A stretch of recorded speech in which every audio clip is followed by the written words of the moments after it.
When you get further along in your pregnancy and go to your prenatal appointments, like at 36, 37 weeks, the doctor will start checking your cervix. And when you're like 38 or 39 weeks, your doctor might say, hey, let's strip your membranes. And a lot of women are like, that sounds kind of scary. What is that?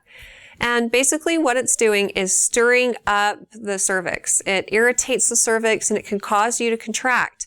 And those contractions may or may not lead to labor.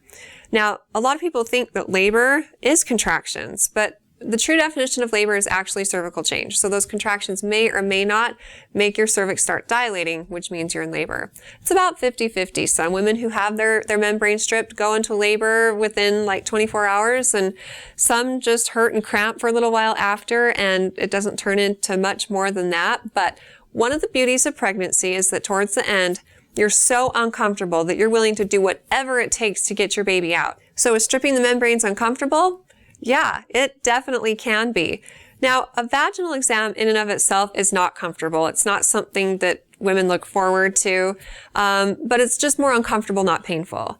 When your membranes are stripped, it adds an additional level of pain because what the doctor's doing, if your cervix is dilated at all, they're sticking their finger up inside and then manually separating the membranes, the cervical membranes from the amniotic sac. So basically, again, it's just irritating the cervix, and that hurts for the few seconds while they're doing it, and then you may cramp and contract for, a period of time during the day, and again, it might lead you to go into labor and delivery and your cervix has changed and you get to have a baby. I say if your doctor is going to do it for you, it's worth a shot.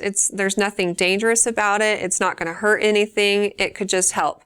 Even if you don't go into labor, it might help to speed up the ripening process, the process your body has to go through in order to prep for labor. Because in the days to weeks leading up to delivery, your cervix needs to ripen. That's the actual medical term we use. Just like a fruit. So it can, when it's not ripe, it's way far back in your pelvis. The cervix is thick and it's hard in consistency. And, when it's ripened, it's moved forward in your pelvis, it's thinned out, and it's softened in consistency.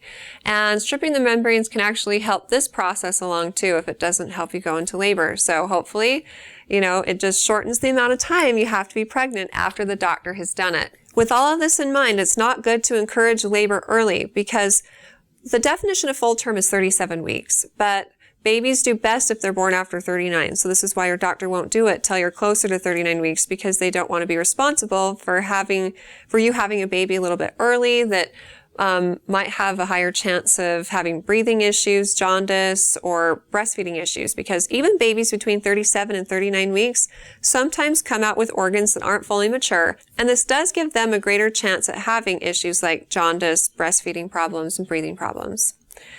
Good luck with everything, and if you have more questions for me in the future, please feel free to ask them on our Facebook page at facebook.com/Intermountain Moms, and recommend us to your friends and family too.